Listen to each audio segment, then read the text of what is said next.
లేదమ్మా, ఈ అవతారంలో నేను నెరవేర్చవలసిన కర్తవ్యం ఇంకొకటి కూడా ఉన్నది. అది కలియుగంలో ప్రజల్ని సన్మార్గంలో నడిపించవలసిన ముఖ్య కర్తవ్యం.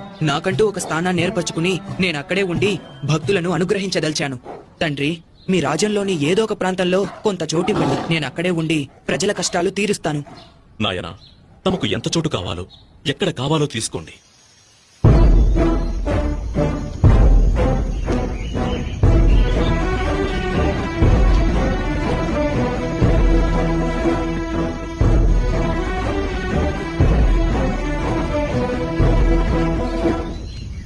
నేనిక్కడి నుండి బాణం వేస్తాను.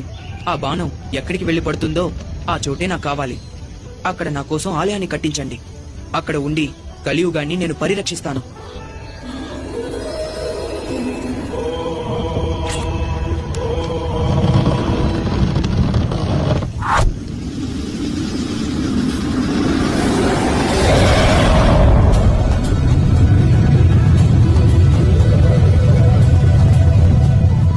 ఆ బాణం పడిన చోటే శబరిమల. ఈ శబరిమలపైనే ఈనాటికి కలియుగ ప్రత్యక్ష దైవంగా కరుణామూర్తిగా కొలువున్నాడు శబరిమల అయ్యప్ప.